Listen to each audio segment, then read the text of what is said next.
ከዚህ በኋላ አብይ አህመድ አማራን ሳይበቀል አይተኝም። ላለፉት 6 ዓመታት ብታምኑ ባታምኑ አንድ ሰው ኢትዮጵያ ውስጥ ቶርች አይደረግም። አብይ ስለ ሰብአዊ መብት ሲያወራ ሰከት፣ አብይ ስለ ቶርች ሲያወራ ሰከት።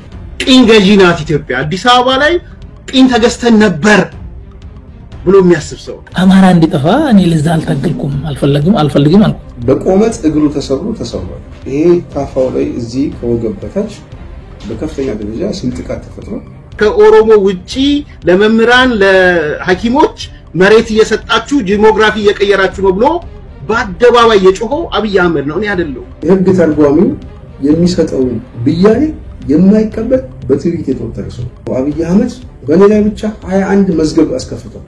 በአንድ ዘመን ላይ በአብይ አህመድ የተፈጸመ ጥቁር ታሪክ፣ በጥቁር መዝገብ የሚጻፍ ታሪክ።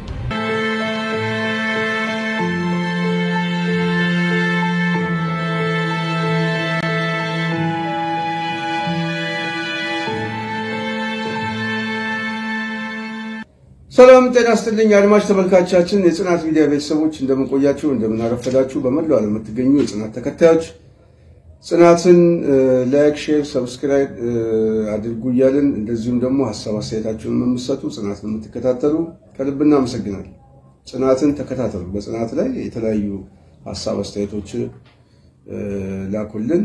እንደዚሁ ሐሳባችን ወደ ህዝባችን እንዲገባ የእናንተ አድማጭ ተመልካቾች ድጋፍና አስተያየት በጣም አስፈላጊ ስለሆነ ከጽናት ጋር አብራችሁ ተስቆሙ ለጊዜ ጠይቃለሁ። እንግዲህ ይሄንን ካልኩኝ የተለያዩ መረጃዎች አሉ፣ ግን በዋናነት ማተኮር የሚገባን ብዬ ዛሬ ያሰብኩት በተለይ አብይ አህመድ ቶርች የለም፣ ቶርች የተፈጸመበት ሰውም ካለ ወጥቶ ማሳወቅ ይችላል የሚለው ንግግርና አቶ ታዬ ደንዳ ቶርች አለ የተደበደቡ ሰዎች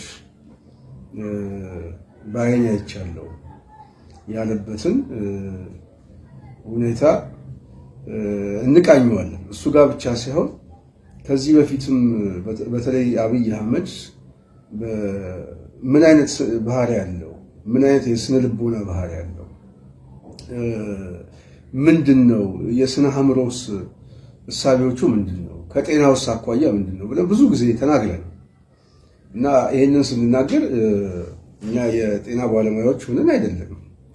የሰውየው የፖለቲካ ባህሪዎቹ የሚያሳያቸው የስብዕናዎቹ መገለጫዎቹ ግን የጤና እክል እንዳለበት ምንም ማንም ሰው የሚከራከር አይመስለኝም። አሁን በተጨባጭ ህመምተኛ እንደሆነ የተረጋገጠ ስለሆነ ማለት ነው። እና ይሄንን በየጊዜው የሚነጋገረው ማለት ነው። ዛሬ የሚናገረው ሌላ ነው፣ ነገ ጧት የሚናገረው ሌላ ነው። እና ስህተቱን እንኳን የሚያስተካክለው በስህተት እና በአብይ አህመድ ውስጥ እውነት የሚባል ተናግሮ የሚያቅበት ቀን እኔ መች እንደሆነ አላውቅም እውነት ለመናገር። እና እውነት ራሱ እሱ ውስጥ አለ ወይ የሚለው ራሱ ዝም ብለው በኮቴሽን የምናስቀምጠው ሁሉ ጊዜ የተለያየ ነገር ስለሚያወራ እና የአብይ የቶርች የለም ኢትዮጵያ ውስጥ ቶርች አይፈጸምም፣ የተፈጸመባቸው ሰዎች አደባባይ ላይ ወጥቶ ይናገሩ እያለ አብይ የሚያውቀው ሰውና አንድ ካቢኔ ውስጥ የነበረ ሰው ታዬ ደንዳ ደግሞ አይ የተደበደቡ ሰዎች እኔ አይቻለሁ ብሎ ምስክርነት እየሰጠ ነው። በሌላ በኩል ደግሞ ይሄንን ሰው የሚናገረው አብይን የሚናገረው ሰው ከዚህ በፊት አብይ ማን ነው ለሚለው የሚገልጹት ሰዎች መልሰው ደግሞ ከእንደገና ደግሞ አብይ ይሄንን እየፈጸመ አይደለም የሚል ደግሞ መከራከሪያ ይዘው መጣ። ከዚህ በፊት አብይን የሚቃወሙ ሰዎች ነው የአብይን ስብዕና በደንብ የሚናገሩ ሰዎች አሁን ደግሞ አይ ታዬ ውሸታም ነው፣ አብይ እንደዚህ አይፈጽምም፣ የአብይ እውነት አለ ብለው በአብይ እውነት ላይ የሚቆሙ ሰዎች ደግሞ አሉ ማለት ነው። እና እንደዚህ አይነት ግራ መጋባት ከምን የመጣ ነው የሚለው እኔ ብዙ ጊዜ ያሳስበኛልና በተለይ ከአብይ የጤና ችግር አኳያ የስነ ልቦና ችግር አኳያ በተደጋጋሚ ጊዜ የሚፈጽማቸው ስድቦች ብቻ ሳይሆን ህዝቡን ራሱ እንዴት አድርጎ በንቀት አንዳንድ ጊዜ ሲበሳጭ የሚሳደቡ ስድብ በቅርብ ጊዜ እንኳን ያየናቸው ናቸው። ይሄ አይንን ገልጠ ማታይ ከሆነ ዋጋ ትከፍላለህ። ከእውቀትና ከእውነት የራቀ ህዝብ ነው።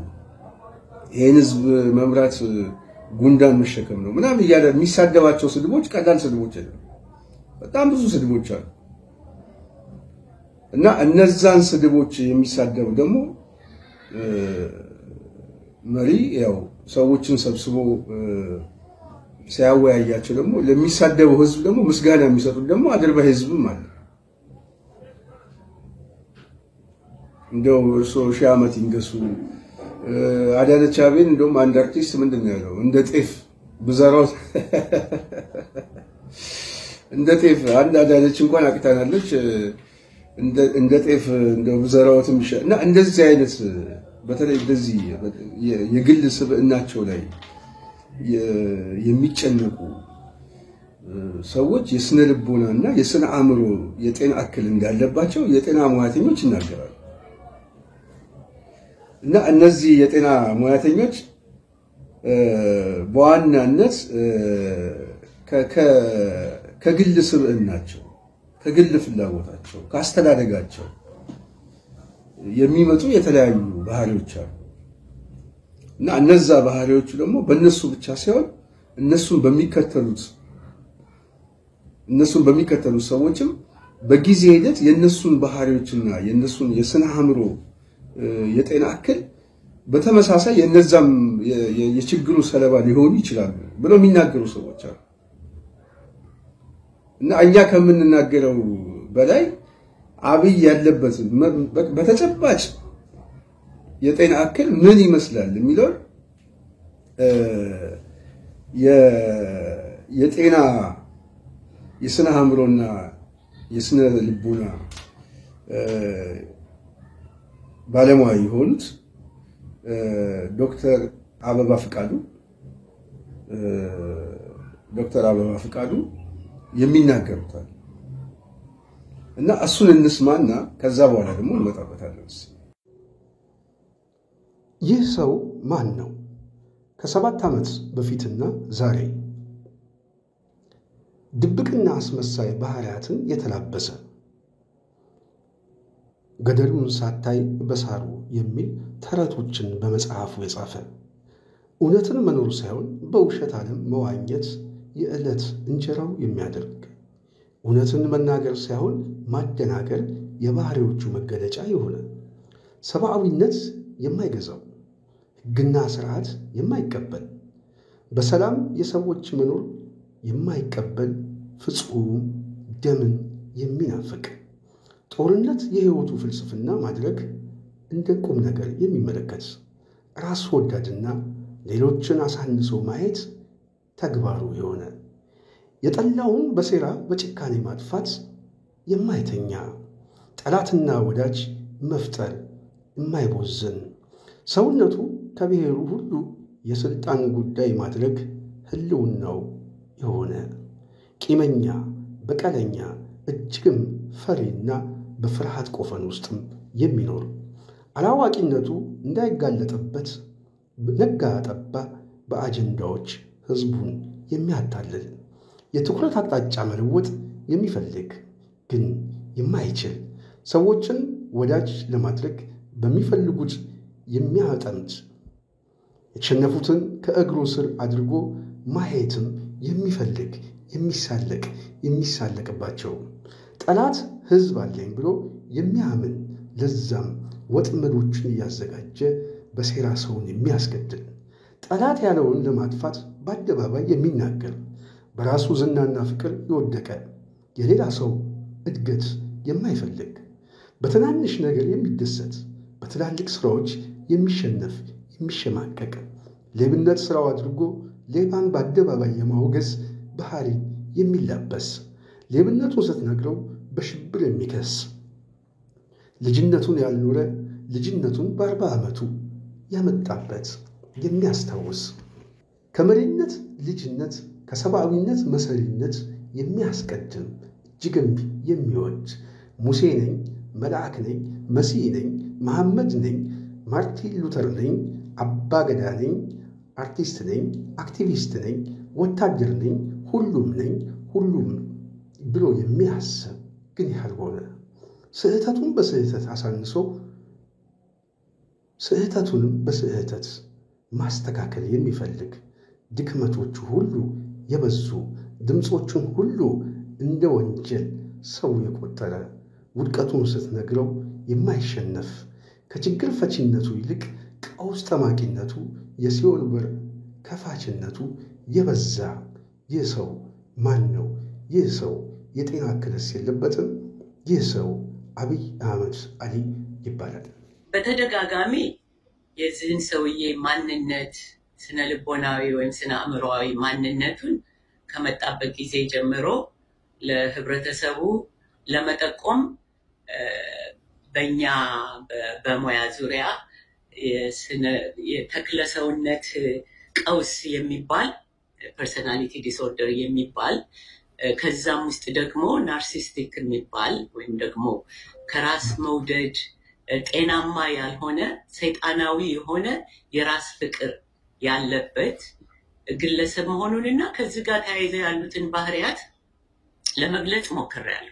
በአሁኑ ጊዜ መቼም ጉግል አለ ምን አለ ናርሲስቲክ ፐርሰናሊቲ ዲስኦርደር ምንድነው ብሎ ሰው ማየት ይችላል። ምንም ችግር አይደለም። እዛ ውስጥ እንዳልከው በሰፊው በሌላ አጋጣሚና ራሱን ችሎ የሚደረግ ውይይት ይሆናል።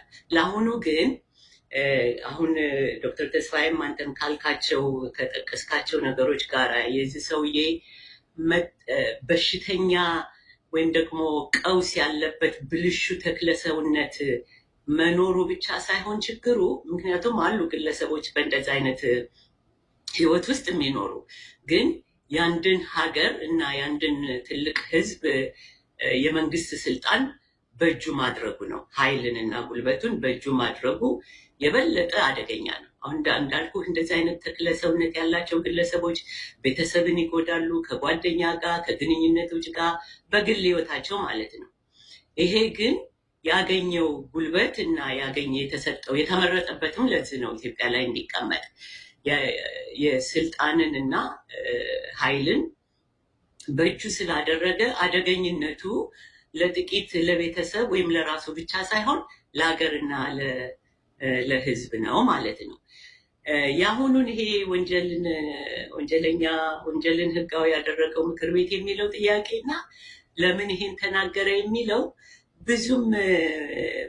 ብዙም ልሄድበት አልፈልግም። ምክንያቱም ምልክቶች ናቸው የመነሻው። አንድ እንዳልኩት የተመቼ ለዚህ ለአጥፊነት ኢትዮጵያ ይሄ ምክር ቤቱ ወንጀልን ህጋዊ ያደረገ ምክር ቤት ሳይሆን ወንጀለኛ ምክር ቤት ነው። ራሱ አብይ ወንጀለኛ ነው። በዙሪያው ያሉት የምክር ቤት አባላት እንደዚህ አይነት ጨቋኝ እንደዚህ አይነት መጥፎ ግለሰብ በሚመራህ ጊዜ በአካባቢው ያሉት ሰዎች የተጨቆኑ ሰዎች ወይም የጭቆና ምንድነው ቪክቲም ተጠቂ የሆኑ ሰዎች ከተጠቂነት ነፃ ለመውጣት ሳይሆን እንደውም የሱን ሚሚክ ያደርጋሉ፣ እሱን ይመስላሉ። ስለዚህ የሱ አምሳሎች ናቸው። በመጨቆናቸው የተጎዱና በጉዳታቸው ደግሞ ገዣቸውን ልክ ባሪያዎች ነፃ ሊወጡ ሲሉ ለማስተራቸው እንደሚቆሙ ማለት ነው። ኮሎናይዝድ የሆኑ ሰዎች ለኮሎናይዘርስ እንደሚቆሙ ማለት ነው። ይሄ በሰው ልጅ ላይ ለረጅም ጊዜ ኢንዶክትሪኔትድ ከሆነ በስነ ልቦናው ውስጥ በተለያየ በባህሉ፣ በሃይማኖቱ፣ በትምህርቱ ቀስ በቀስ እየሰረጸ በሚሄድበት ጊዜ ያ ህዝብ ሳያውቀው ለራሱ ሳይሆን የራሱ ጠላት ይሆናል፣ ራሱን የሚጠላ ይሆናል። የራሱን ማንነት ሪጀክት የሚያደርግ የሚነቅፍ የሚጠላ ይሆንና የጠላቱን ወይም የሚጎዳውን ኃይል ይሸከማል ማለት ነው፣ ይወስዳል ማለት ነው። ያን ሚሚክ ያደርጋል። ይህ ምክር ቤት ያ ነው። ጤነኛ ቢሆኑ ኖሮ ይሄ ምክር ቤት ሊያደርግ የሚገባው ዛሬ ብቻ አይደለም የሚሰደበው ህዝቡም የሚሰደበው ቅድም ያላችሁት አለማወቁ ምናምን እነዚህ ሁሉ ዝም ብለው አጃቢ ነገሮች ናቸው። ጥለው መውጣት ነበረባቸው። ምክር ቤቱ መፍረስ የነበረበት ነው። እዛ ውስጥ እሱን መሰል ሆነው ባይገኙ ኖሮ ወይም የጭቆናውና የትራማው የጉዳታቸው መጠን ለራሳቸው ባርነትና ለራሳቸው ተገዥነት የዳረጋቸው ባይሆኑ ኖሮ እንግዲህ ከዛ ነፃ መውጣት ነው ለወደፊቱ ውይይታችን። ምን መደረግ አለበት ሲባል አእምሯቸው የሱን ስነ ልቦና ተሸካሚ ባይሆኑ ኖሮ ጥለው ይወጡ ነበር። ይሄ አንድ ነጥብ ነው። ሌላው ግን መረሳት የሌለበት ነገሮችን ከመሰረታቸው ነው ማየት ያለብን። አብይ ቀን በቀን የሚያደርገው ጥፋት ወይም የሚያደርገው ስድብ የሚያደርገው ጉዳት አይደለም ብቻውን መመልከት ያለብን። አብይ ካመጣጡ ጀምሮ ከተቀመጠበት የስልጣን ቦታ ጀምሮ ካስቀመጡት ኃይሎች ጀምሮ በአንድ በኩል እንዲህ አይነት አላዋቂ ቢመስል ምን ቢመስል በሌላ በኩል ግን ግብ አለው።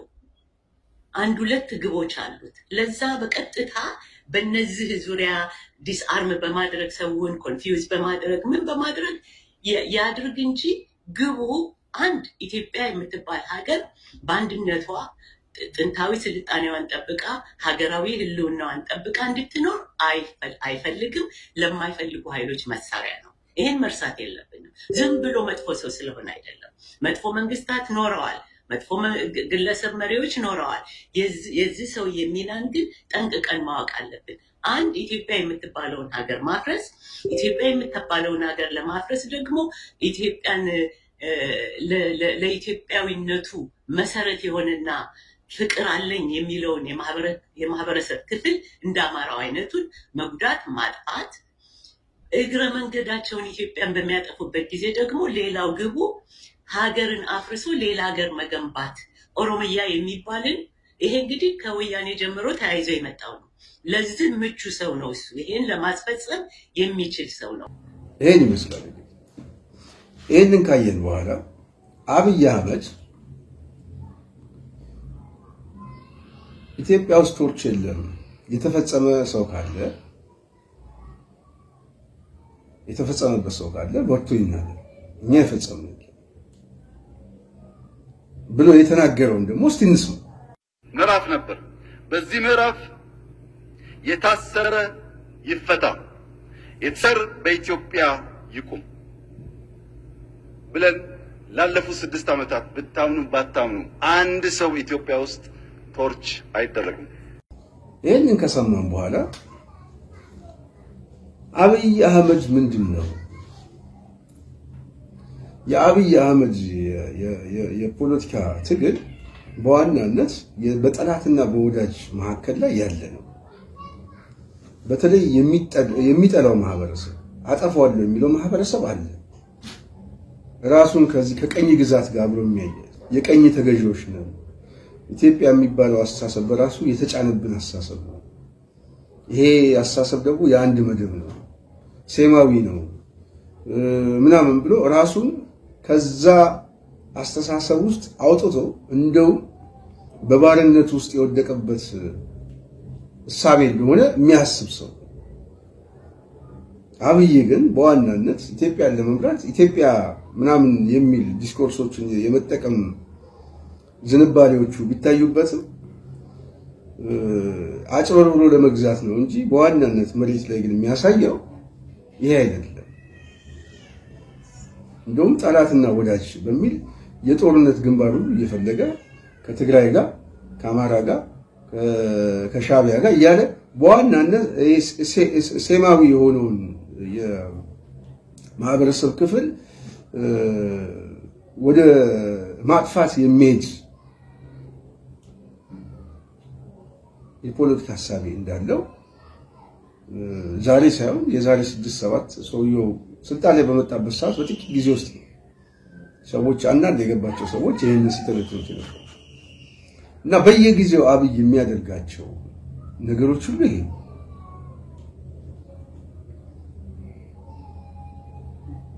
ራሱን ብቸኛ ሰው አድርጎ ማየት፣ ሌሎቹ አቅም እንደሌላቸው፣ እሱ ብቻ እውነት እንዳለው፣ ሌላው እውነት እንደሌለው፣ እሱ ሐሳብ እንዳለው፣ ሌላው ሐሳብ እንደሌለው፣ እሱ ገዢ እንደሆነ፣ ተቃዋሚዎቹ ግን የተበታተኑ እንደሆነ፣ ሰብሰብ ብለው መምጣት የማይችሉ ደካሞች እንደሆነ አንዳንድ ጊዜ ኑ ስንላቸው ቤተ መንግስት ይመስላቸዋል ቤተ መንግስቱማ የኛ ነው ኑ እኮ ያልናቸው እኮ ከኛ ጋር ብሎ እንዲጨፍሩ ነው ብሎ አደባባይ ላይ የሚናገር ሰው እና አገሪቷን የግሉ አክሲዮን አድርጎ ማሰብ የሚፈልግ ሰው ከሱ የተሻለ ዕውቀት ያለው ከሱ የተሻለ አገር የመምራት አቅም ያለው ሰው እንደሌለ አድርጎ የሚያምን እና 24 ሰዓት የሱ ስም ሁሉም ሰው ቢጠራው ደስ የሚለው የሆነ ፖፑሊስት የሆነ ህዝበኛ የሆነ ሰው ያ ካልሆነ ደግሞ ዋጋ ተከፍላላችሁ ይላል የሚያስፈራራ አብይ ማን ነው ለሚለው ቀደም መልስ አይተን የጤና ችግር ነው የጤና ህመም ነው የሚለው ግልጽ ነው ግን ይሄ የጤና ህመሙ ግን አብይ ብቻውን አይደለም በጊዜ ሂደት ውስጥም በተለይ አብይ በዙሪያው የሚከተሉትም ሰዎች ተመሳሳይ የሆነ የጤና እክል የሚገጥማቸው ሰዎችም እየተፈጠሩ እንደሚመጡ ደግሞ የጤና ባለሙያዎች የሚናገሩት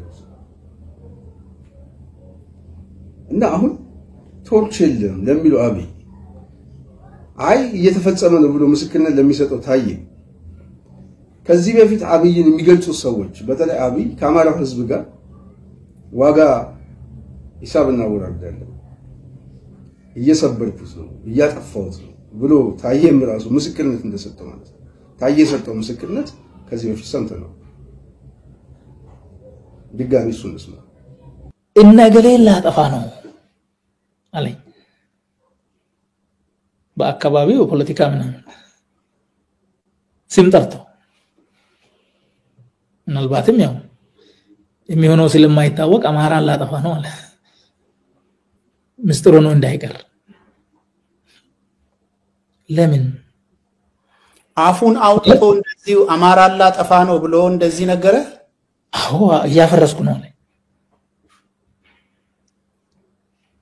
እንዴ እኔ እኮ እየጠየቅኩ ያለሁት ኦሮሞ ህዝብ ነፃነት እንዲያገኝ ፍትህ እንዲያገኝ ከችግር እንዲወጣ እንጂ አማራ እንዲጠፋ እኔ ለዛ አልታገልኩም አልፈልግም አልኩት እንደዚህ አይነት ነገር አይደለም አልኩት ጥያቄ ደነገጠ ይሄን እንግዲህ ታዬ ይሄን ምስክርነት ከሰጠ በኋላ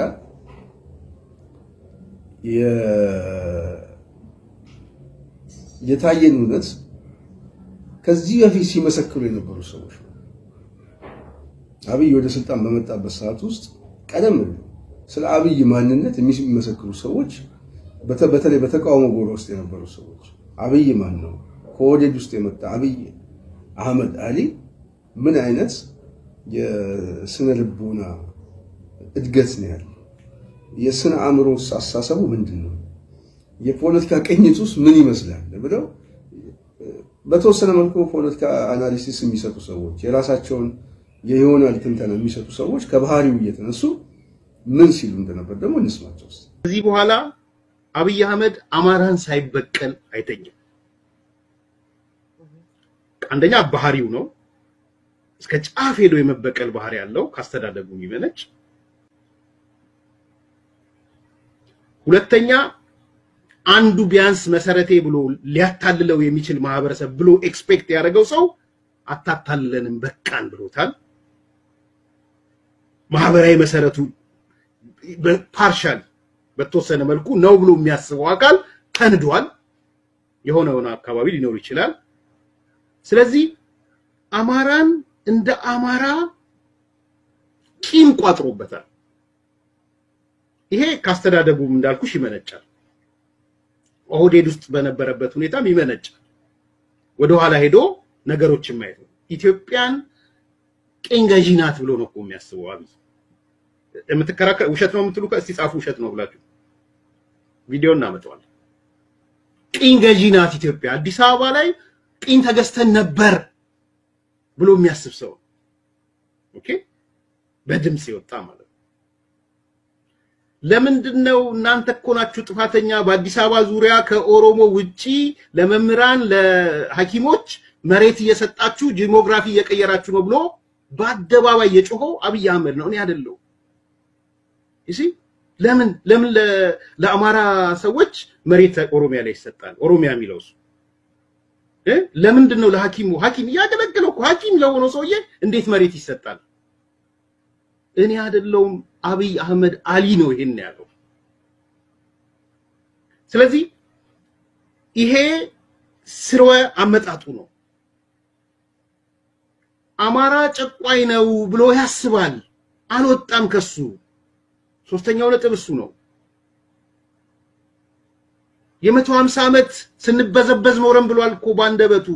የሱ ሰዎች ብቻ ሳይሆን አሁን ሽመልስ አብዲሳ ከሽመልስ ያልተናነሰ በጣም አደገኛ ነገሮችን የተናገረው አብይ አህመድ ነው። እኔ አይደለሁም፣ ኤርሚያስ አይደለም፣ ኢየሩስ አይደለችም፣ ሀብታሙ አያሌው አይደለም። ሬጁን የጥላቻ ልኩን ታይዋለሽ። አማራ እኮ ወለጋ መጥቶ ሲኖር እና ቢገደል አማራ ሞታ አንልም፣ ኦሮሞ ሞተ ነው የምንለው። ለምን ሲባል ምክንያቱም አማራ የመጣው ኦሮሞን አምኖ ነው የመጣው። መጤ እቺን ነው ማክሲማይዝ ሊያደርግለት ፕሮፌሰር ብርሃኑ መጤና ሰፋሪ ያለው ማለት ነው። ለምን አብይ ብቻውን ለምን ይቀጠቀጣል? አብሬ ልቀጥቀጥለት የሚል ይሄ የአድርባይነት ጫፍ ከጦርነት በላይ ከፋው ማለት ነው ቴዲሚ። ስለዚህ ለአማራ ያለው ጥላቻ ስር የሰደደ ጥላቻ አልተገዛለትም። ጥሩ ነገር ሲሰራ ጥሩ ነው ብሎት ነበር። ልክ ሲያጠፋና የኦሮሞማ ፕሮጀክት ሲጀምር ደግሞ በቃናል፣ በአደባባዩ በቃናል። ይሄ በቃ የንዴቱ ጫፍ የበቀሉ ጫፍ የደረሰበት ነው። ይሄን ካላመንን ፖለቲካ እናቅ። ስለዚህ በቀል ነው የሚጀምረው ከዚህ በኋላ በቀል። ይሄን ነበር ሲናገሩ ነበር። ይሄንን የሚናገሩ ሰዎች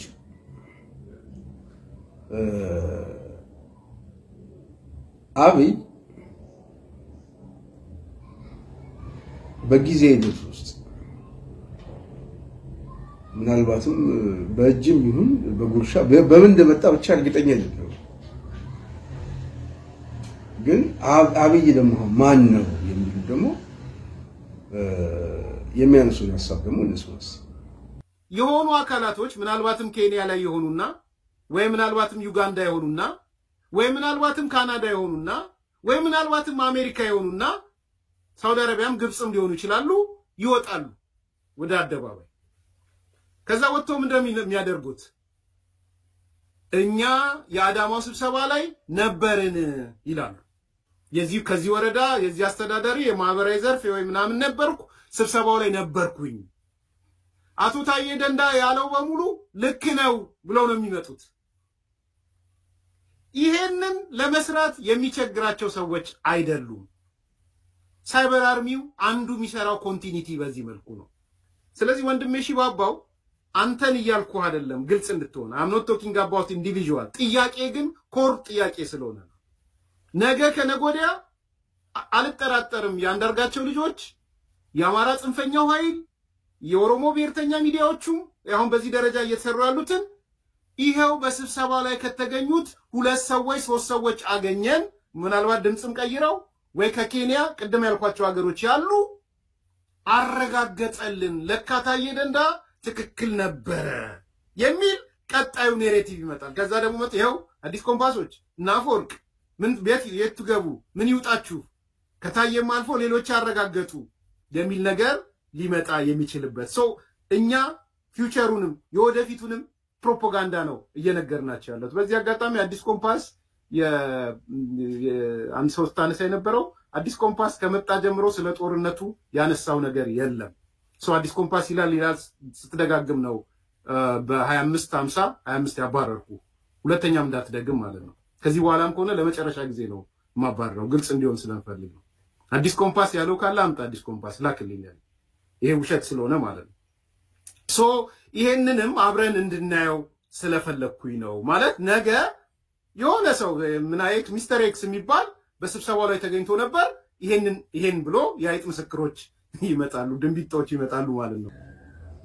ይሄ ነው እንግዲህ የገጠመን ይሄ ነው። ስለዚህ የአብይ ቶርች የለም ጥያቄዎች ከነዚህ ሁኔታዎች ስንነሳ አንደኛ ሰውየው ከጤናው ችግር አኳያ ነው። ተከታዮቹም በተመሳሳይ እንደዚህ አይነት ሀሳብ ውስጥ እየገቡ እንደዚህ አይነት የአእምሮ እክል ውስጥ እየገቡ እንደሆነ የሚያመላክት እንደሆነ ያገኘናቸው የተግባር እንቅስቃሴዎች ሁሉ እሱ የሚያሳዩ ናቸው። እኔ አሁን በተጨባጭ ወደዛም ለመሄድ የምፈልገው ምንድነው ከዚህ በፊት ደግሞ ቶርች ስለመኖሩ ደግሞ እኛ በሂደቱ ላይ ደግሞ ያየነው እነዚህ ፊዚካሊ ቶርች አለ፣ የሳይኮሎጂ ቶርች አለ። አብይ አህመድ ሁለቱም የሚፈጽም ሰው ፊዚካሊ አካላዊ ጥቃትም የሚፈጽም ሰው ነው፣ የስነ ልቦና ቶርቸርም የሚፈጽም ሰው እና ከዚህ በፊት የነበሩ ሰዎች አስታውሳለሁ በፌደራል ፖሊስ የታሰሩ ሰዎች አሁንም እስር ቤት የነበሩ ሰዎች በከፍተኛ ደረጃ እጅና እግሩ ተሰብሮ በክራንች የሚሄድና ምናልባትም ገንዘብ አሰባስበን ክራንች እንዲገዛለት ያደረግነው ልጅ አለ። አሁንም እስር ቤት ውስጥ ነው። ተዘግዝቆ ተገርፎ በቆመጥ እግሩ ተሰብሮ ተሰብሯል። ይሄ ታፋው ላይ እዚህ ከወገብ በታች በከፍተኛ ደረጃ ስንጥቃት ተፈጥሮ በፖሊስ ሆስፒታል ሕክምና እየተከታተለ የነበረ ሰው አሁን እንደውም በዊልቸር ነበር መጀመሪያ ሲሄድ ነበር ክራንች። ከዛ በኋላ ነው ራሱ እየተለማመደ የመጣው ማለት። ከዛ ውጪ የሞተ ሰው በተግባር አይተናል። በድብደባ ብዛት ነው። የአማራ ባንክ ሰራተኛ ነበር ሰው አካላዊ የሆኑ ጣቶቹ እቺ ጣት አውራ ጣቷ ተሰብራ ከጥቅም ውጪ የሆነ ሰው አለ። አሁንም እስር ቤት ላይ ነው። ይሄ አካላዊ ጥቃት የሚፈጸምበት የድብደባ ክስ ነው። በፊትም ነበር፣ አሁን ደግሞ በአዋጅ መጥቷል። ልዩ የሚያደርገው አሁን እንደፈለኩ ደበድባለሁ የሚል አዋጅ መፈጠር ነው እንጂ በፊትም ይሄ ድብደባና ቶርቸር አለ። ተዘግዝቆ መግረፍ አለ። የሚደበደቡ ሰዎች አሉ፣ የማይደበደቡ ሰዎች አሉ። ድርጊቱ ግን እየተፈጸመ ነው።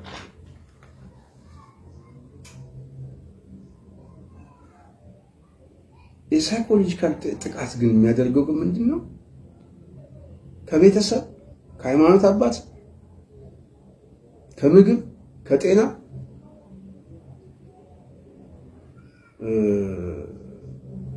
በምትለቅበት ሁኔታና ለከፍተኛ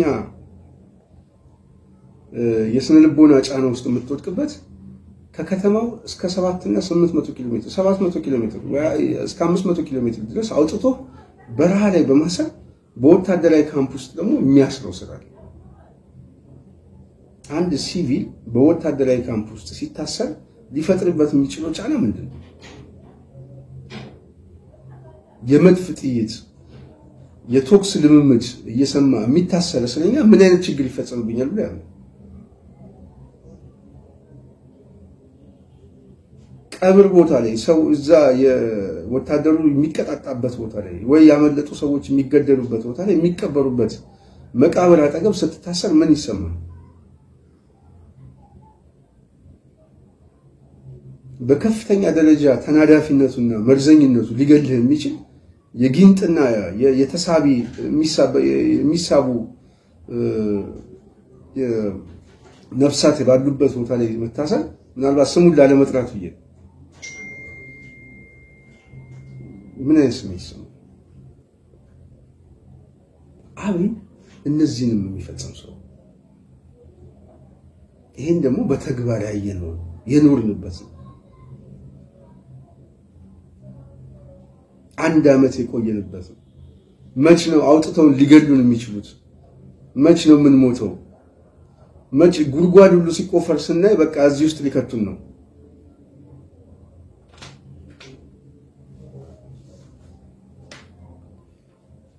የመድፍ ጥይት በላያችን ላይ እየጮኸ ነው የነበረው። የጥይት ድምጽ በየቀኑ እየጮኸ ነው የነበረው።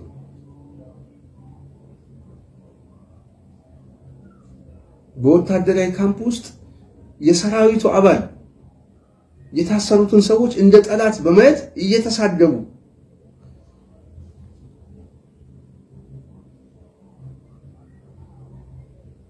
ገብተን ሁሉ እንደብድባቸው እንጨፍጨፋቸው ብለው ዘመቻ ሁሉ እስኪያውጁ ድረስ የስነ ልቦና ስብራት የስነ አእምሮ መቃወስ እስኪገጥም ድረስ እስረኛውን የሚቀጣ ሰው አብይ አህመድ። ስለዚህ አብይ አህመድ ውጡና መስክሩ የሚለው ወጥተን ለመመስከር ከኛ በላይ የጥቃቱ ሰለባ የሆነ ሰው አለ እና ይሄንን ጉዳይ ከመናገሬ በፊት ግን በዋናነት ሰው ሊገነዘብ የሚገባው አብይ አህመድ ቶርች የለም፣ እንደዚህ አይነት የተፈጸመበት ሰው የለም የሚለውን ንግግር የበለጠ በጣም እንድናስብበትና ከራሴ ጋር እንድነጋገር ያደረገኝ ብዙ ጉዳዮች ስላሉ አብይ ቶርች የለም ሲል ቶርች አለ ማለት ነው። ያው በተዘዋዋሪ እናውቀዋለን ቃላቱ፣ ግን በእኛ ላይ ብቻ ሳይሆን በሌሎች ሰዎች ላይ የተፈጸመው ታሪክ ወደ አደባባይ መምጣት አለበት። እኔ በግሌ የራሴን ብናገር ምናልባት የፖለቲካዊ ውግንና ጥላቻ የውሸት ነው ምናምን ሊባል ይችላል። እሱ ጊዜ የተሸናፊዎች ታሪክ አይነበብም የሚል እምነት አለ። የአሸናፊዎች ታሪክ ነው መጽሐፉም የሚያምረው ታሪኩም የሚያምረው የአሸናፊዎች ታሪክ እና ነገ በሚመጣው ህይወት ላይ ሁሉን ነገር አደባባይ ልናመጣዋለን። ታሪካችን ይመጣል። በአብይ አገዛዝ እኔ ላይ ብቻ 4 መደበኛ ክስ ከ300,000 ብር በላይ በዋስትና ገንዘብ ከ30 ቦታ ወደ 30 ቦታ ገደማ የተለያዩ ቦታ ላይ እስር ከ3 ከ4 ጊዜ በላይ ጨለማ ቤት 2 ጊዜ ደግሞ አንድ ጊዜ ደግሞ ብቻዬን ተቆልፎ እስከማሳል የደረሰው ግፍ 5 የተለያየ መዝገብ 5 ጊዜ በማሰር ከ2011 ጀምሮ እስከ 2017 እስር አላቆምኩም። በየዓመቱ ይሄንን የፈጸመው አብይ አህመድ በኔ ላይ ብቻ 21 መዝገብ አስከፍቷል። 21 መዝገብ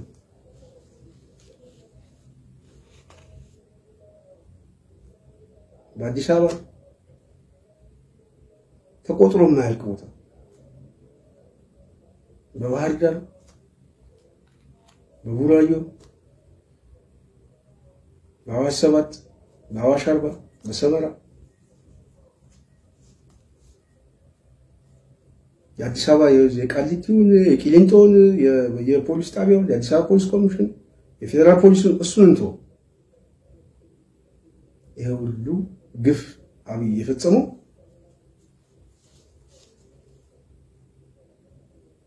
ቶርች ሰዎችን ቶርች ለማድረግ የግድ ዱላ ብቻ አይደለም፣ ሳይኮሎጂካሊ ቶርችም የዚህ አካል እና ይሄንን አብይ በኔ ላይ ሳይሆን እኔ ልቶ በሌሎች ላይ ግን የፈጸመው እውነት ልንገራችሁ፣ ታሪኩን ያመጣሁት ለዚህ የታሪኩ መነሻ የሚሆነኝ ግን እንድትይዙልኝ የምፈልገው የምኖር መስሎኝ ልጅ ወለድኩኝ። ልጄ አለመኖሬን ሳውቅ ልጄ ያሳዝነኝ፣ ልጄ ይቅርታ ይላል ርዕሱን ልትገሙ። የምኖር መስሎኝ ልጅ ወለድኩኝ፣ አለመኖሬን ሳውቅ ልጅ ያሳዝነኝ ልጅ ይቅርታ ይላል። ይሄ የሰው ታሪክ ነው፣ የአንድ ሰው ታሪክ ነው። በዚህ ጉዳይ ላይ እንጣበታለን። ሁለተኛው አብይ ህግ አክብሮ መንቀሳቀስ ያስፈልጋል ሲል ደግሞ ይሰማል። በተለይ ፓርቲዎችን ሰብስቦ ስለ ህግ ሲያወራ በሁለት ኳስ መጫወት አይችልም። ህግ ማክበር ያስፈልጋቸዋል። ህገ መንግስቱ ሊከበር ይገባል ምናምን የሚለዋል። ራሱ አብይ ራሱ ስለ ህገ መንግስቱ ጠበቃ ሆኖ የሚከራከርበት ነው። አብይ አህመድ ግን ህገ መንግስቱን የሚደፈጥጥ ሰው እንደሆነ ዛሬ ሳይሆን ከትላንት ጀምሮ ያለውን በማስረጃ ልናመጣ እንችላለን። በህገ መንግስቱ አንቀጽ 10 እንኳን ይሄ የማይገሰጹ የሰብአዊ መብት ድንጋጌዎችንም የማይቀበል በራሱ የመንግስት ስርዓት እንኳን የፍርድ ቤት ውሳኔን የማያከብር የዳኞችን ውሳኔ አልቀበልም ብሎ ሰዎችን በግፍ የሚያስር በነፃ የተሰናበቱን ሰዎች እስር ቤት አስቀምጠው ለአመታት የሚጫወቱባቸው አከብረዋል የሚለውን ህገ መንግስት ብቻ ሳይሆን ይሄ ስርዓት እንደ ስርዓት መቀጠል አለበት ብሎ እንኳን የሚያስበው ስርዓት እንኳን የህግ ተርጓሚው የሚሰጠውን ብያኔ የማይቀበል በትዕቢት የተወጠረ ሰው አብይ አህመድ። ለዚህ ጥሩ ማሳያ ቡራዮ በነበርኩበት ሰዓት የኦነግ አመራሮችን አግኝቼ ነበር። አንድ ወር እዛ ነበርኩ። ቡራዮ ዋና ፖሊስ ነው ብለን ከነሱ ጋር በማሰር አንድ ወር እዛ አዳራሽ ውስጥ እንቆይ አልኩ። ለኔን ታሪክ እንደው እነዚህ ሰዎች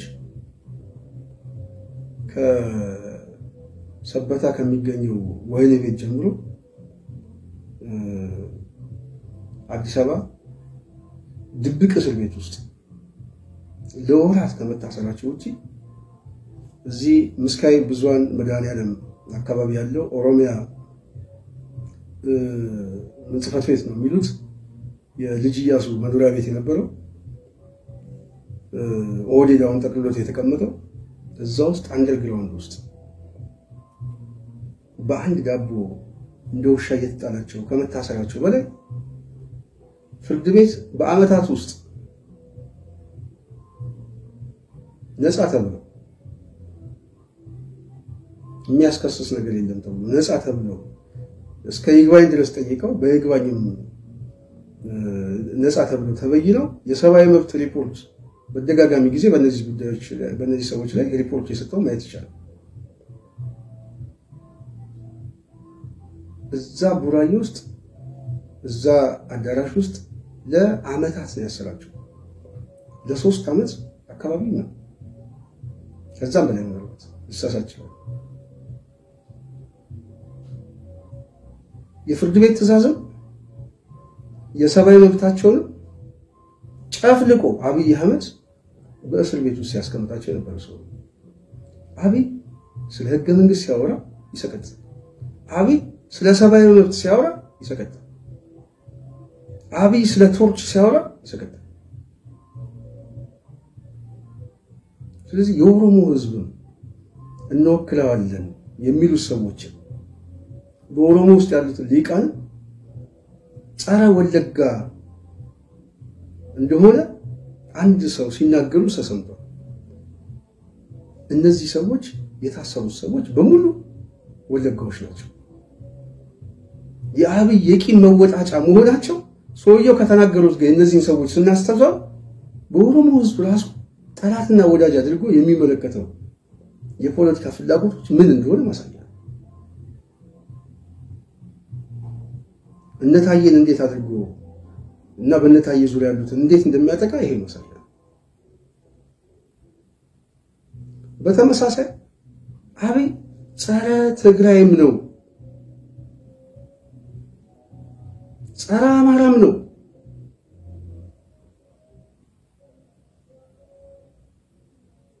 እና ይሄ ታሪክ ከዚህ ጋር የተያዘ ነው። ቶርች የለም ሲል ምን ማለት ነው? ይሄ ሰውዬ ከአእምሮስ ምን ማለት ነው?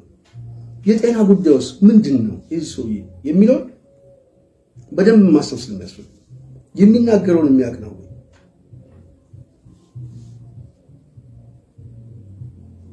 አብይ አህመድ ባለፉት 7 ዓመታት ምንድን ነበር በተግባር ያሳየን? በውጤት ያሳየን ምንድን ነው? ይህ ታሪክ በተቻለ አቅም ምንም አይነት ውግንና ወይም የተለየ ፍላጎት ኖሮኝ ሳይሆን አብይ ቶርች የለም ለሚለው ለማስረዳት ቶርች አለ። ሰዎች አካላዊ ስነልቦናዊ ጥቃት የሚፈጸምባቸው ቶርች አለ። የዚህ ሰለባ ነኝ እኔ ግን በራሴ ጉዳይ ላይ ግን አልናገርም። ጊዜ ይናገራል። የሰዎችን ያየሁትን ታሪክ ግን ልንገራችሁ። በተመሳሳይ ቅድም የኦነግ አመራሮችን እንደጠቀስኩት የትግራይ ተወላጆችን ደግሞ እንዴት አብይ አህመድ እንሰብራቸዋለን እናጠፋቸዋለን ያለበትን መንገድ በድርጊት ብቻ በሐሳብ ብቻ አይደለም በድርጊት የገለጸበትን መንገድ የታዘበው ነው። ያለው ጥላቻ ያለው እንደ ህዝብ አጠፋዋለሁ የሚለው እንዴት ይሄ ሰው እንደማይነሳ እንደማይተኝ እሱ ነው ማለት። ስለዚህ ብቻ ላቅም ይህ ታሪክ በጣም የሚያሳዝን የሰዎች ታሪክ ነው። በአንድ ዘመን ላይ በአብይ አህመድ የተፈጸመ ጥቁር ታሪክ ነው። በጥቁር መዝገብ የሚጻፍ ታሪክ ነው። ይሄ ታሪክ እኔም ብቻ ማውቀው ሳይሆን ዛሬ ምስል ቤት ያሉ ሰዎች የሚያውቁት ነው፣ ምስክርነት የሚሰጡበት ነው። ስቃዩ ምን ነበር? ምንስ ይመስላል? በቦታውስ ላይ ሆኖ ያላየው ሰው ከመስማት እና ከንፈር ከመምጠጥ ውጪ የሁኔታው አስቸጋሪነት በዛ ሁኔታ ውስጥ ማለፍ የሰው ልጅ በህይወት እቆያለሁ ብሎ ማለፍ በጣም አስቸጋሪ። በአዋሽ አርባ ወታደራዊ ካምፕ ውስጥ ምን ሲፈጸም እንደነበረ ከኛ በላይ ምስክርነት የሚሰጠኝ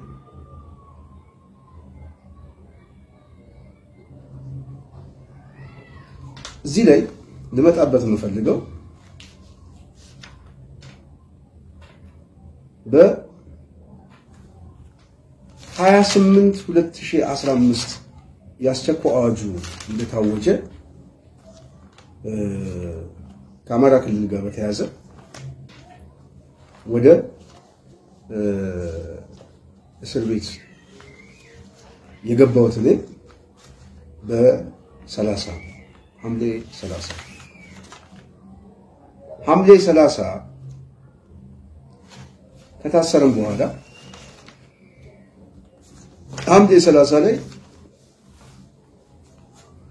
ታሪኩን ሙሉ ልንገራችሁ ብዬ ነው። እኔን ከቤቴ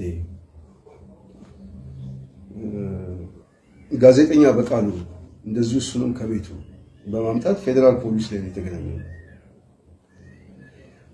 ፌደራል ፖሊስ ከገባን በኋላ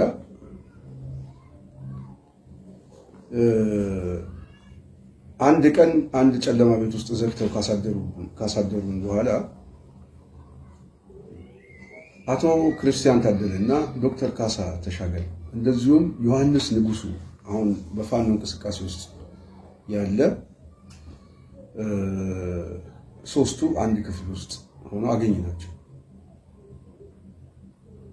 ከሁለታችን ጋር 5 ሆነን ተቀላቀልን ማለት ነው። ነሐሴ 1 ሐምሌ 30 ብቻችን ታሰብን። 5 ሰዎች ነሐሴ 1 ላይ ከተገናኘን በኋላ እስከ 15 የተለያዩ ሰዎች ተቀላቀሉ። ሞስት በ7 አካባቢ አቶ ዮሐንስ ቦያለውን ጨምሮ 5 ሰዎች ከባህር ዳር በሄሊኮፕተር ነው እንደመጡ እንደዚሁም የተለያዩ ሰዎች ተሰባሰቡ። በ15 ነሐሴ 15 የአስቸኳይ የምርመራ ቦርድ አባል የሆኑት ሰዎች እኛን ለማነጋገር መጡ። ኦልሞስት በ15 ቀን ውስጥ ሚኒመም እዛ ቤት ውስጥ እየተሰባሰበ ወደ 30 ምናምን ሰው ተጠግተው ከአምስታችን ውጪ ሌሎች ሰዎች እየጨመሩ ማለት ነው። እነዚህ አስቸኳይ የምርመራ ቦርዶች ከመጡ በኋላ አንድ አቋም ተያዘ። ጨለማ ቤት ውስጥ ነው ያለነው፣ በር ተዘግቶብን ያለው። የፌደራል ፖሊስ በጀርባ በኩል ሁለት የማሰሪያ ቦታዎች አሉ። አንደኛው ልዩ ጥበቃ የሚደረግበት በር የሚዘጋበትና በተለየ ሁኔታ የቤተሰብ ግንኙነት ብቻ ለ30 ደቂቃ ለምናምን ብቻ ቤተሰብ የምናገኝበት። ሁለተኛው ሌሎቹ የሚታሰሩበት የእስር ቦታ አለ። ልክ ማዕከላዊ እንደነበሩ ማለት ነው። ዘሴም ማዕከላዊ የነበሩ እንደዚህ ነው። ስለዚህ በዚህ በጀርባ በኩል ያለው በር ተዘግቶ የሚቀመጥበት ቦታ የነበረን 30 ምናምን ሰዎች የምርመራ ቦርዱ ከመጣ በኋላ በእኛ ጉዳይ ላይ ሊያወያየን መጣ። በቡድን ሰዎችን አወያየ። ዋነኛ የተነሳው ጥያቄ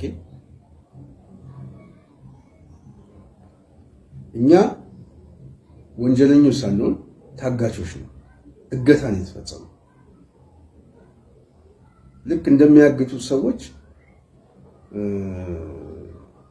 በማናቃቸው ሰዎች ታፍነን ታግተን ነው እንጂ በህግ አግባብ ታስረን አይደለም ያለነው የሚል እንደውም በምክር ቤት የመጡ ሰዎች የተናገሩት አንዱ ይሄ ነው። አቶ ክርስቲያን እንደዚህ ነው። ገንዘብ ከሆነ የሚፈልጉት የሚጠይቁንን ገንዘብ እንስጣቸውና ከእገታ ይልቀቁ። እስር እንደዚህ አንታሰርም። እኛ ለመከሰስ መብታችን ሳይነሳ ወደ እስር ቤት ገባን አንልም፣ ታገትን ነው የምንለው ብሎ ቃል በቃል እንደውም የተናገረውን አስታውሳለሁ። አንዱ እሱ። ሁለተኛ ነገር ደግሞ ያለንበት ቦታ ጨለማ ቤት ውስጥ ስለሆነ ከዚህ የጨለማ ቤት ውስጥ እንውጣ፣ አስወጡን የሚል ጥያቄ ነው የተነሳው። ልዩ የሚያደርገው እዚህ ጥያቄ ውስጥ አንድ ልጅ ብቻ ተነስቶ አንድ ሳሚ የሚባል አስታውሳለሁ፣ ይሄ ጦርነት አማራ ክልል ያለ ነው፣ እኔ ደግሞ ኦሮሞ ነኝ፣ ስለዚህ አማራ ክልል ያለ ጦርነት እንዴት ኦሮሞ ይታሰራል ብሎ የጠየቀው ልጅ አስታውሳለሁ። በዚህ ጦርነት ኦሮሞ ምን አገባው ለምን ይታሰራል ብሎ የጠየቀው ልጅ በጣም ደንግጦ ነው የጠየቃቸው። በጣም ጨዋም ልጅ፣ በጣም ዲሲፕሊን ያለው ልጅ ነው በእውነት ለመናገር ይሄ ሳሚ የሚባል ልጅ ነው። እና ሁኔታውም ስላልገባው ስለማያውቅ ነው የአስቸኳይ ምርመራ ቦርዱ ምናልባት በስህተት ተይዘ ሊሆን ይችላል እሱን እናጣራለን የሚል መልስ ነው የመለሰው። መልሱ የጦርነቱ ባለቤትና የጦርነቱ ተጠቂዎች ራሳቸው የሚያሳይ በስህተት ይሆናል የመጣው እሱን ከሚመለከተው ጋር እናጣራና መልስ እንሰጣለን ያሉት። ይሄንን ከተባለ በኋላ በ15 ነሐሴ 15 ሌሊት 9 ሰዓት ላይ በተኛንበት እቃችሁን ይዛችሁ ውጡ ተባለ። ይሄን የምናገረው በሙሉ ከእውነት የራቀ አይደለም፣ ምንም አይነት ነገር አይደለም። ጨምራችሁ ነገ ጠዋት የታሰሩ ሰዎች አደባባይ ላይ ምስክርነት የሚሰጡ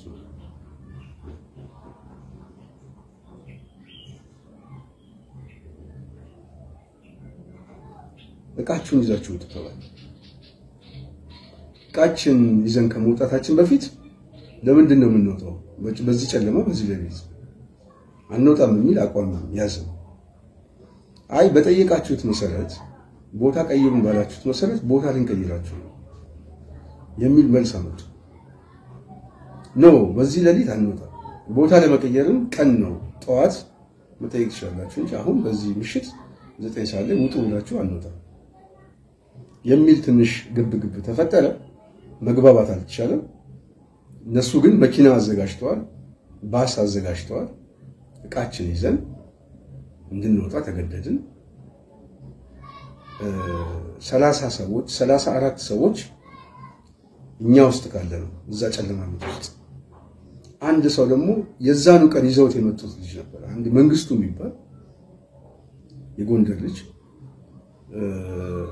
መንጌም ተጨምሮ 35 ሰው ለሊት 9 ሰዓት ከአዲስ አበባ ወጥተን አዋሽ አርባ ወታደራዊ ካምፕ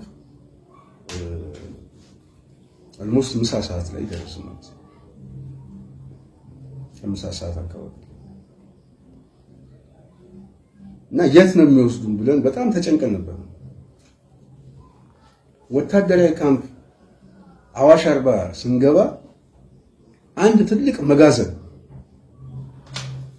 የዳቦ መጋገሪያ መጋዘን ምናልባትም መጋዘኑ ተዘግቶ የቆየ መጋዘን እሱ መጋዘን ከፍተው እዛ ውስጥ እንድንገባ ትዕዛዝ ተሰጠ። እዛ መጋዘን ውስጥ ስንገባ መጋዘን ውስጥ ያገኘነው መጋዘኑ ከመቆሸሹ ረጅም ጊዜ ከመቀመጡ የተነሳ ብዙ አይነት እንስሳ እዛ ውስጥ አሉ። የተለያዩ እንስሳዎች የሚሳቡ እንስሳዎች ምናምን እና በከፍተኛ ደረጃ ደግሞ የቆሸሸ ቦታ ነው።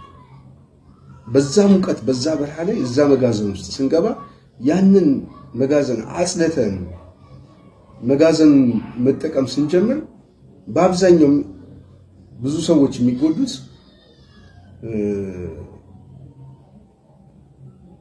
ከሙቀቱ የተነሳ የጊንጥ እና የሚሳብ እንስሳ በጣም አስቸጋሪ ሁኔታ ነው።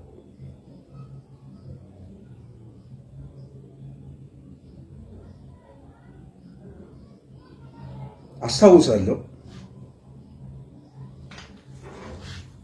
እንደገባን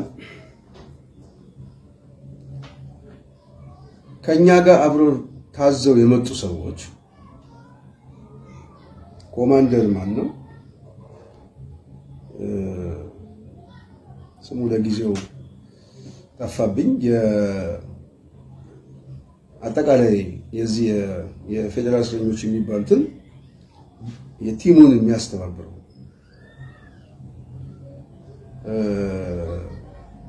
ሶስት ሰዎች የኮሚቴ ማለት ለመጡ ሰዎች የሚያስፈልጋቸውን ነገሮች እንትን ለማለት የግድ ኮሚቴዎች ሰይሙልን ብለው እስረኞቹ በጠየቁት መሰረት ሶስት ሰዎችን እስረኛው መረጠ። እንደ ኮሚቴ ሆነው የእስረኛው ጉዳይ የሚከታተል ማለት ነው። እና እነዛ ሶስት ሰዎች አንዱ እኔ፣ ሁለተኛው ዮሐንስ ንጉሱ አሁን ፋኖ እንቅስቃሴ ውስጥ ያለ ያልኳቸው፣ ሶስተኛው አንድ መላክ የሚባል ልጅ እንደ ኮሚቴ እስረኛው ሰየመንና የእስረኛው ጉዳይ እንድንከታተል እንትናል ምርጫ መረጥ። በዚህ ጉዳይ አንድ የተዘጋች ቤት አለች። እዛው አዳራሽ ውስጥ ትንሽዬ ቤት አለች፣ የተዘጋች ቤት። እዛች የተዘጋች ቤት ውስጥ ምናልባት ቦታ እዚህ ከማይበቃችሁ ከሆነ እዛሽ ቦታ ላይ ገብታችሁ ያችን ቦታ መጠቀም ትችላላችሁ ተብሎ ያችን ክፍል ከፍተው ላይ ያስገቡን። የተዘጋ ክፍል ስለሆነ ፈቃደኛ ሆነው በሩ ተከፈተ እና በሩ ሲከፈት በጣም ነው የደነገጥኩት። በውስጧ ውስጥ ስንገባ በዛሽ ጠባብ ክላስ ውስጥ በከፍተኛ ጭንቀት የስነ ልቦና የስነ አእምሮ የሰው ልጅ ሰቆቃን እኔ በህይወት ዘመኔ እንደዚህ አይነት አሳዛኝ ታሪክ አይቼም ሰምቼም አላውቅም። እውነት ለመናገር ይሄ የተፈጸመው በአብይ ዘመን ላይ ለዚህ ታሪክ መነሻ የሆነኝም ይሄ እዛ ግድግዳ ውስጥ የተጻፈው ጽሁፍ ጥቅስ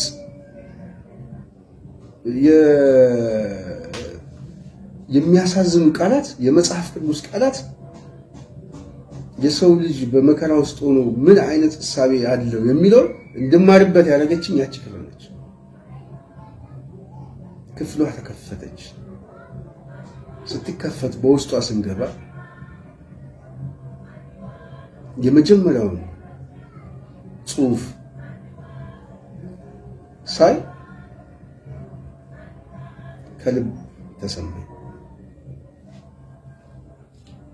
በምን አይነት ገሃነም ውስጥ እንዳለን የበለጠ እየቆጨኝ እየገባኝ እንዲመጣ ምክንያቱ አብዛኞቻችን በጣም ተገረሙ። ምክንያቱም የተዘጋው መጋዘን ተከፍቶ ስንገባ በጣም ቆሽሾ ከፍተኛ የሆነ ደግሞ እንስሳት ያለበት በጣም ብዙ ሰው ነው በነገራችን ላይ የተጎዳው። በተለይ በጊንጽ እንትን ያለ ሰው የተነደፈ ሰው እና በጣም ብዙ ነው። እሱ ወደፊትም ነው። ግን በዛ ሁኔታ ውስጥ ደግሞ ምን አይነት አስቸጋሪ ሁኔታ እንደነበር እዛ ውስጥ ከጽሁፉ ማንበብ ይቻላል።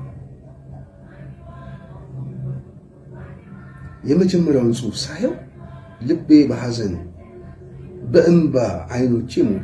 እውነቴን ነው የምናገር።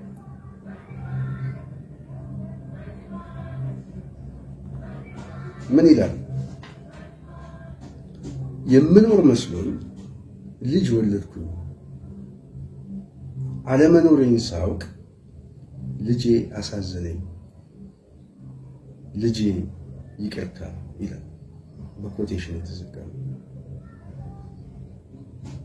የምኖር መስሎኝ ልጅ ወለድኩኝ፣ አለመኖሬን ሳውቅ ልጄ አሳዘነኝ፣ ልጄ ይቅርታ ነው።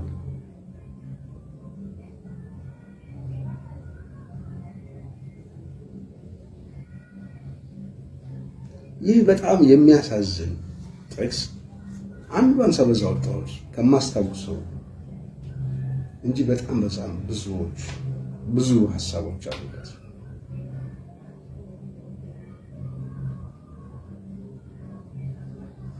ዋነኛ ታሪኩ ጥቅሱን አይደለም። ዋነኛ ታሪኩ እዛ ቦታ ላይ ሲፈጸም የነበረው ሳይኮሎጂካሊ ቶርቸር ምን እንደሚመስል ለማሳየት ነው። እዛ ውስጥ ከኛ በፊት የታሰሩ ሰዎች ነበሩ። 2014 ላይ የታሰሩ ሰዎች አሉ። 2014 ዓመተ ምህረት ይላል።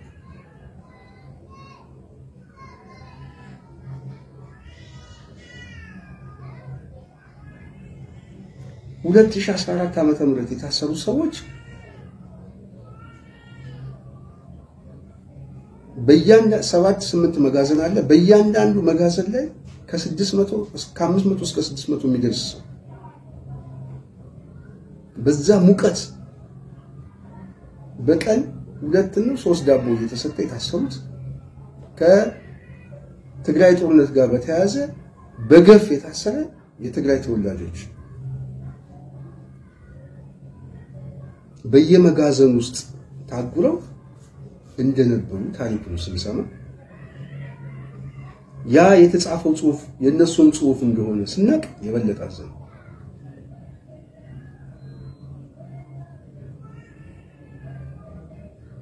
በጣም የሚገርማቸው በጣም የሚያሳዝነኝ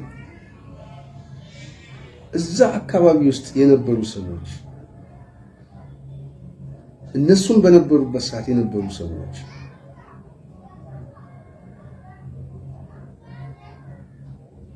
ባጫወቱን ታሪክ ላይ የምኖር መስሎኝ ልጅ ወለድኩኝ፣ አለመኖሬን ሳውቅ ልጄ አሳዘነኝ፣ ልጄ ይቅርታ ያለው ልጅ ከታሰረበት እስር ቤት ወጥቶ ከገደል ላይ ወድቆ አዋሽ ወንዝ ውስጥ ገብቶ እንደሞተ ደግሞ ሰማሁ።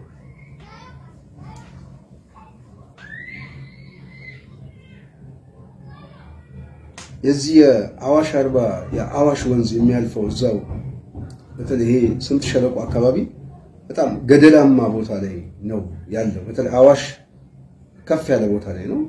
በታች በኩል ነው ወንዙ በዙሪያውን በካምፕ በኩል የሚያልፈው እና ገደላማ ነው። በድንጋይ አለት የተያዘ ገደል። ከዛ ገደል ወድቀው ይህም ልጅ እንደሞተ መረጃዎችን ስንሰማ እጅግ በጣም አሳዝነው። 7 ሰዎች ታንቀው ደግሞ እዛ ቤት ውስጥ ሞተ። 7 ሰው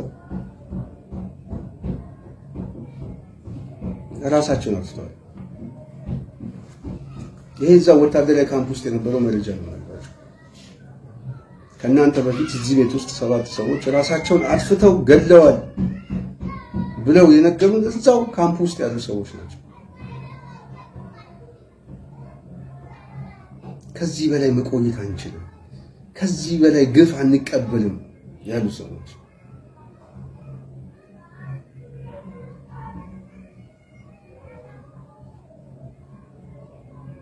በምን አይነት አስቸጋሪ ሁኔታ ውስጥ እንደነበሩ ማሳያዎች ናቸው። እዛ ካምፕ ውስጥ ከ3000 እስከ 4000 የሚሆን በሰዓቱ ወታደርነት ተብሎ በየከተማው እየተለቃቀመ እያፈሰ አብይ አህመድ ያመጣው ወጣት በሙሉ እዛ የስቃይ ካምፕ ውስጥ አስገብቶ ቀላል ቁጥር ያላቸው ወጣቶች ራሳቸውን ያጠፋሉ። ከዚህ ስቃይ ራሳችንን እናጥፋ ብሎ ማለት ከዚህ ስቃይ ራሳችንን እናጥፋ ካሉት አንዱ ይሄ ልጅ እንደሆነ እዛ ወታደራዊ ካምፕ ውስጥ ያሉ ሰዎች ደግሞ ነግረውናል። ገደል ውስጥ ውሃ ውስጥ ገብቶ ነው የሞተው።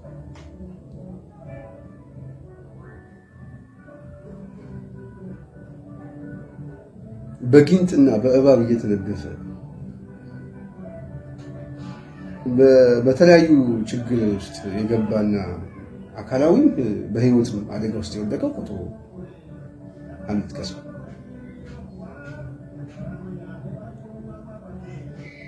ይህንን ታሪክ ያመጣሁት የራሴ ታሪክ አይደለም። ይህን ታሪክ የሰውን ታሪክ ነው የምነግራችሁ። ከኛ በፊትም የነበሩ ሰዎች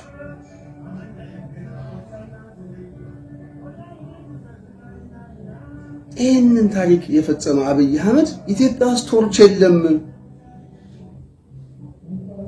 ኢትዮጵያ ውስጥ በማንነቱ የታሰረ የለም፣ የተደበደበ የለም፣ የተጎዳ የለም ብሎ የሚናገርበት ሞራል ምላሱን በመቀስ የምትቆርጠው ያቺ ጊዜ እስክትመጣ ካልሆነ በስተቀር እጅግ በጣም የሚያሳዝን ስለሆነ ታዬ ደንዳ ደግሞ ኢትዮጵያ ውስጥማ ቶርች አለ፣ በአብይ አህመድ አገዛዝ ድብደባ አለ፣ የተደበደቡትን ሰዎች ደግሞ አይቻለሁ ብሎ ምስክርነት ይሰጣል። ትናንትና ይሄንን አደጋ ሲቃወሙ የነበሩ ሰዎች የአብይን ባህሪ ሲቃወሙ የነበሩ ሰዎች ደግሞ ዛሬ መልሰው አብይማ ቶርች አይፈጽምም፣ እንደ አብይ የመሰለ መሪ ደግሞ ማንም የለም ብሎ ደግሞ የትናንት ተቃዋሚ ያውን ደግሞ የአብይ ተለጣፊ ሰዎችን ደግሞ እየታዘቡ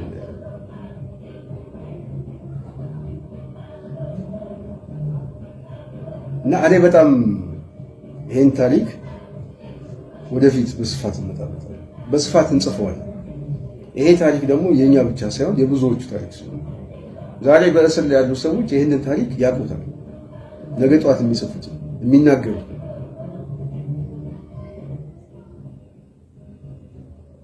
በዛ ሁኔታ በዛ ቶርቸር የሆነ የጥቃት ላይ እኛም 1 ዓመት አሳልፈን የወጣንበት ሂደት ነው። ምናልባት በህይወት የወጣ ነው በፈጣሪ ፍቃድ ስለሆነ እንጂ በህይወት የመውጣት እድልም ላይኖር ይችላል። ስለዚህ አብይ አህመድ የፈጸማቸው ግፎች በጥቂቱ እነዚህ ማሳያዎች ናቸው። ሰውን ደብድቦ ገሎ አልገደልኩም በህመም ነው ብሎ መግለጫ የሚሰጥ የፌደራል ፖሊስ ተቋም ዛሬ አብይ አህመድ ፈጥሮልናል። ያየነውን ሰው ተደብድቦ እንደሞተ የምናውቀው ሰው በጥይት ባሩድ ውስጥና በመድፍ ጩኸት ላይ አብይ አህመድ አስሯል። እሱ ብቻ አይደለም፣ በረሃብ እንድንቀጣ አድርጓል፣ በበሽታ እንድንቀጣ አድርጓል፣ ጤና ሕክምና እንዳናገኝ አድርጓል። ቤተሰቦቻችን እንዳናገኝ ይፈልጋል። ከኛ በፊት የነበሩ ሰዎች ደግሞ ይሄ መከራ አንገብግቧቸው በህይወት መቆየት ከዚህ በላይ አያስፈልገንም። የኔ መኖሩን ሳላቅ ወደዚህ ምድር ላይ ልጅ መውለዴ ያሳዝነኛል ብለው ልጃቸውን በይቅርታ ደብዳቤ አስቀምጠው ራሳቸውን የሰው ሰዎች እንዳሉ ሰምተው የአብይ ምናባዊች አገርች የአብይ የሲኦል መንደር እቺች የአብይ የሴማዊ ጥላቻ እቺች እየገደለ የሚጨፍርባት ኢትዮጵያ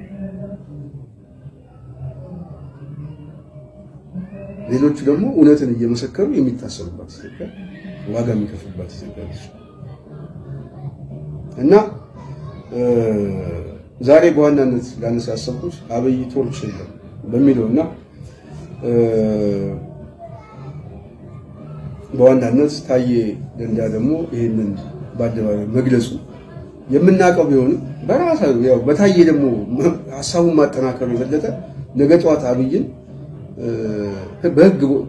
በህሊናና በፍርድ ቦታ ላይ ስንዳኝ ሂሳብ የምናወራድበት ማስረጃ ሆኖ ስለሚጠቅም ይሄ ዋነኛው ሐሳቡ ይሄ እንጂ ሳይፈጸም ቀርቶ አይደለም እየተፈጸመ የመጣ ታሪክ ስለሆነ ከዛ ውጪ የሰውየው የጤና እክል እና ግራ መጋባትና መቃወስ ከምን የመጣ ችግር እንደሆነ በተወሰነ መልኩ ከዚህ በኋላ በመናደርገው የሁኔታ ትንተና ሁሉ ከዚህ የጤናው ከዚህ የቀውስ ማንነቱ እየተነሳ ሐሳብ አስተያየት ብንሰጥም ትክክል እንደሆነ እንድትገነዘቡ ለማለት ነው። የዛሬ ፕሮግራም እዚህ ላይ ተጠቃልላለሁ። በሚቀጥለው በሌላ ፕሮግራም እስክንገናኝ የዛሬው በዚያ በቃው። ጽናትን ላይክ፣ ሼር፣ ሰብስክራይብ በማድረግ ወደ ሌሎቹ በማዳረስ ጽናትን ደግፉ። አመሰግናለሁ። ሰላም